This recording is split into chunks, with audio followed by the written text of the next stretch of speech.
Bonjour à tous, ce tuto est destiné aux élèves du BTS-CG du lycée Fernand Daguin uniquement et ne vaut pas vérité pour l'ensemble des élèves des autres établissements. Donc chez nous on exige une structure pour l'écrit de stage à respecter obligatoirement, puisque lors de votre retour vous allez devoir remettre un exemplaire aux enseignants. Alors, premièrement, votre écrit de stage doit être, première page, vous devez avoir une feuille transparente qui permet de voir la page 1 ou 2, bon là elles sont pas numérotées, et sur cette première page, vous allez pouvoir mettre le logo de l'entreprise. Vous devrez noter obligatoirement votre nom, prénom, l'année, et nom et adresse du lycée. Donc après, ça peut être quelque chose de joli en couleur. Ensuite, viennent non numérotés les photocopies des certificats de stage normalisés. Attention, ce n'est pas, faites bien attention, on ne vous demande pas les conventions de stage. C'est une attestation signée et tamponnée par l'organisme dans lequel vous avez fait votre stage. Ensuite, vous allez devoir noter le sommaire qui doit être paginé. Attention de ne pas mettre de police de caractère trop grosse. Et le sommaire doit faire apparaître les pages. C'est-à-dire, lorsque vous allez noter le sommaire, je sais pas, par exemple, organisation, page temps, analyse et processus, page temps, vous devez avoir les numéros de pages qui s'affichent. Donc vous pouvez rechercher les procédures automatiques pour établir les sommaires de manière automatique. Ensuite, la page qui suit présente les remerciements. Vous devez remercier toutes les personnes qui vous ont accueilli dans l'entreprise. Et donc là, c'est assez libre. N'oubliez pas que l'écrit de stage va être lu par les personnes qui vous ont accompagné. Et donc, sachant que c'est un investissement de leur part, de passer de temps à vous expliquer, à vous montrer, eh bien, vous devez remercier pour le temps passé et ainsi de suite. Ensuite, vous allez devoir faire une introduction assez sophistiquée et vous annoncer, dans votre introduction, vous annoncez la suite, vous annoncez le plan assez sommaire, voilà, et vous expliquez pourquoi vous avez choisi tel processus. La suite correspond à au contexte d'observation de votre processus choisi.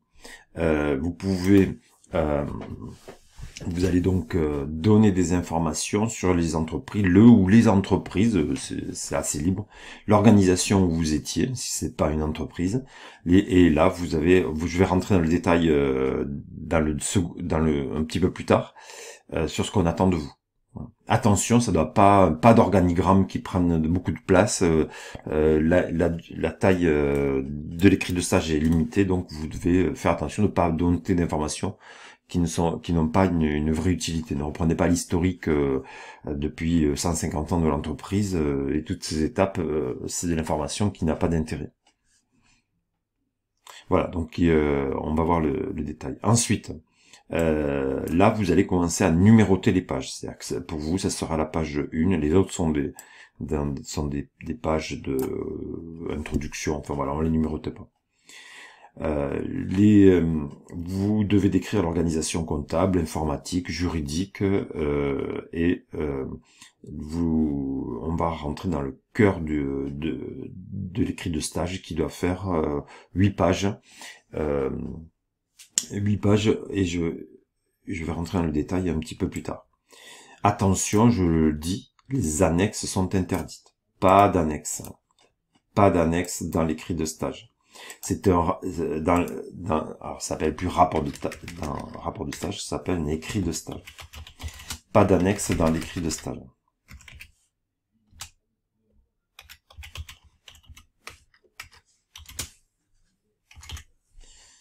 Par contre, vous pouvez en amener à l'oral quelques-unes.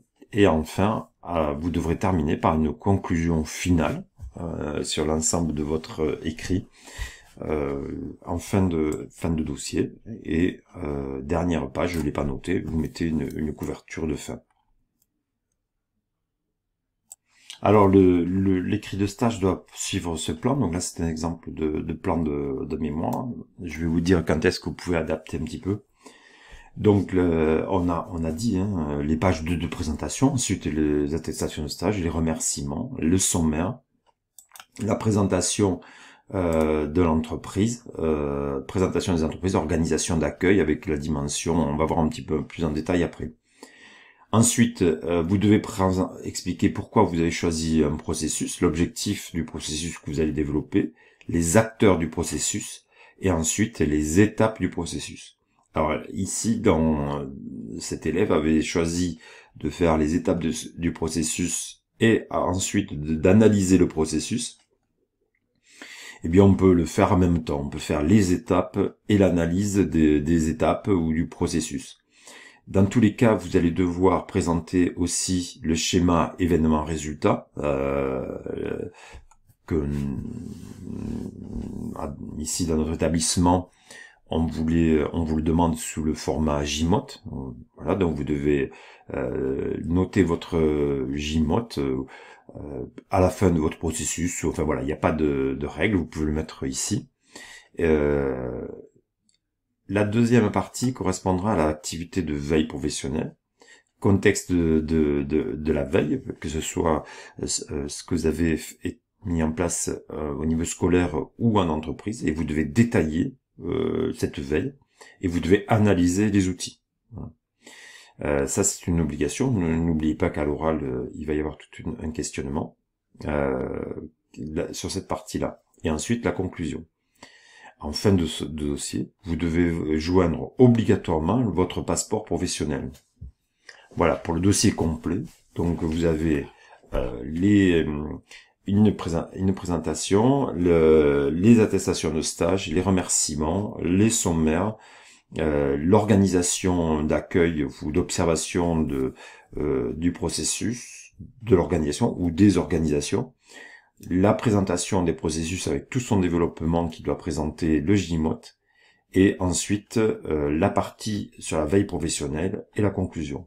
Et évidemment, vous devez joindre le passeport professionnel qui a été imprimé. Alors chez nous, on utilise un logiciel spécialisé pour Cerise. Alors, attestation de stage pour une année, une formation normale sur 2 ans sans pandémie, vous devez avoir 2 attestations, celle du première année, celle de deuxième année.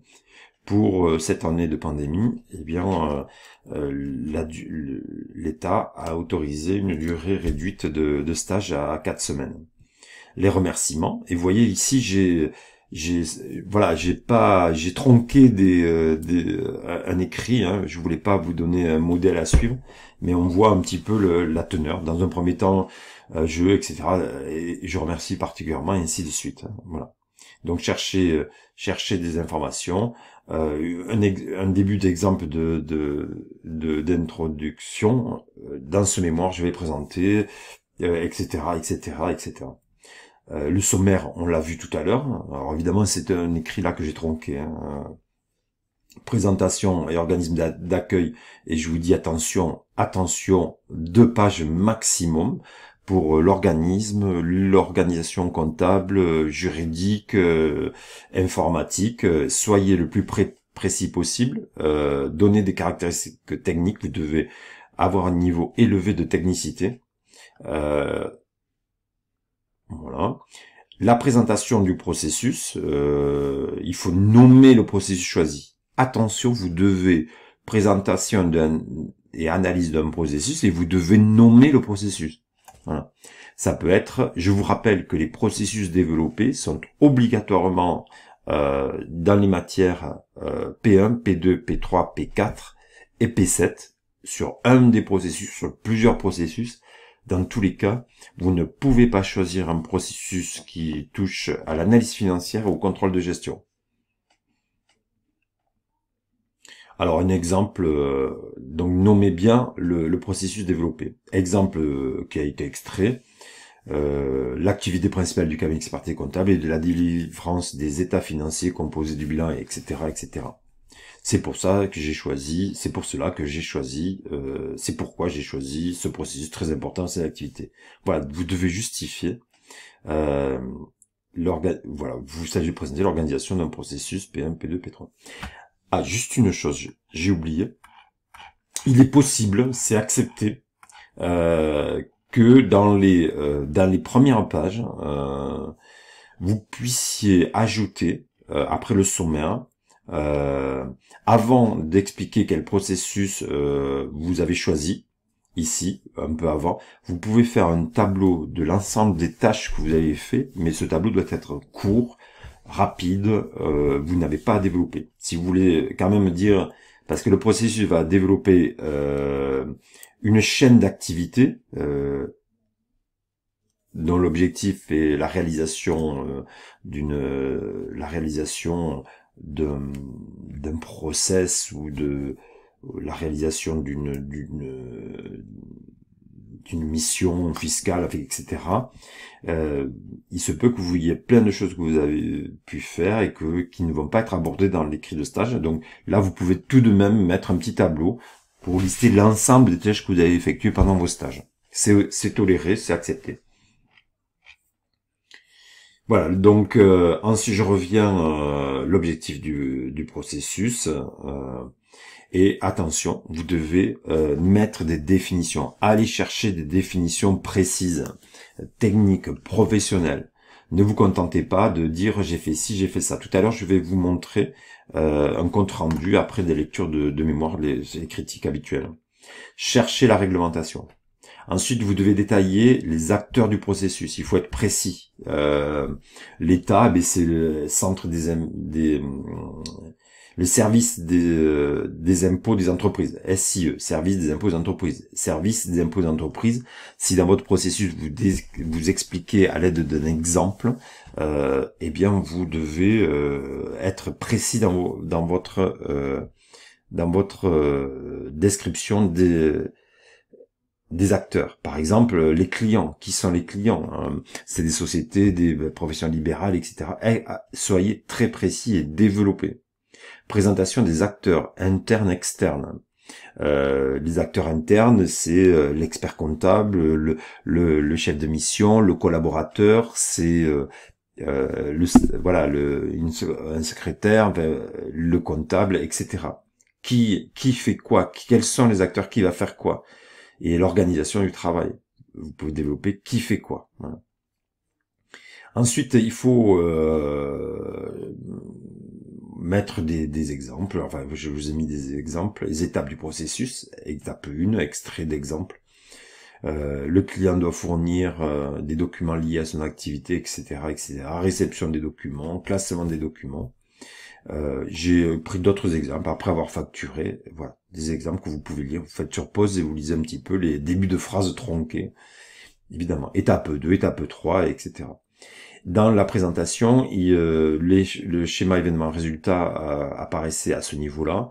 Bien voilà, je vous rappelle, c'est ça. N'oubliez pas l'état SIE. Donc SIE, les collaborateurs, les clients. Voilà, donc vous avez été formé à ces tableaux d'événements résultats, donc l'assistant, expert comptable, etc., etc.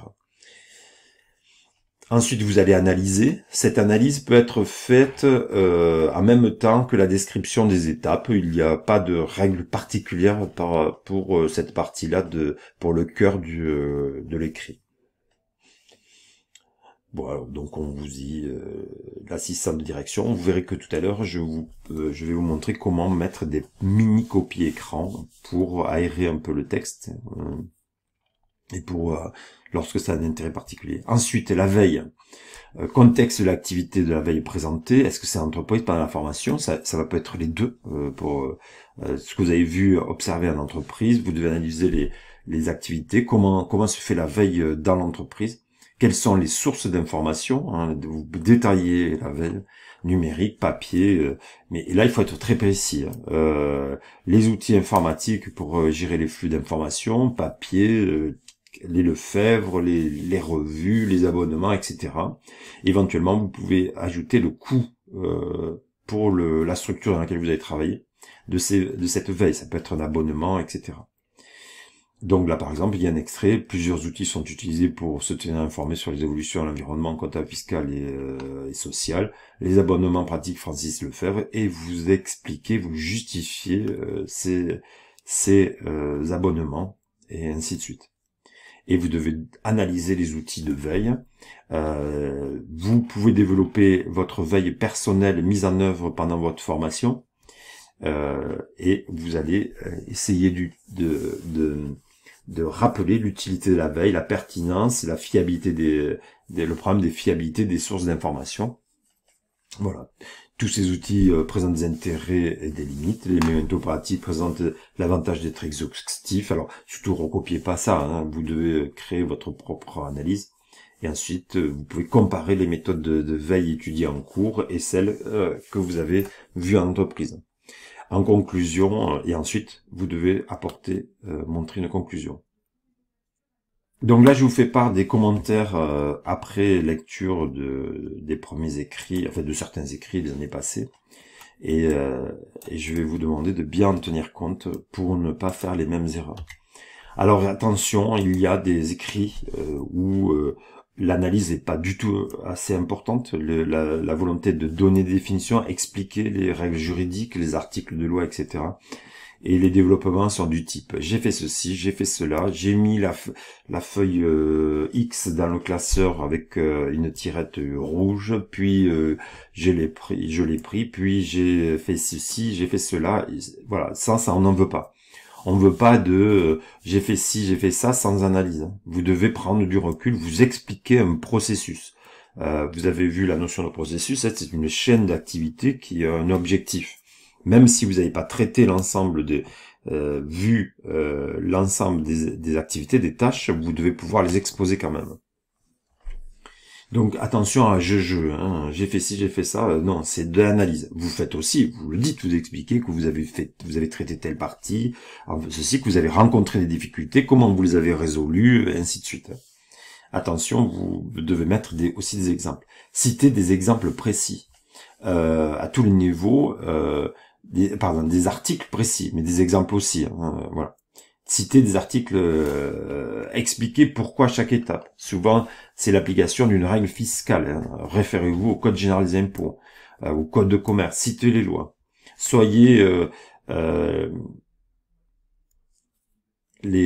Parlez des possibilités pour l'État. L'État pour les entreprises locales peuvent être, le SIO, Centre Bordeaux, Pion, etc.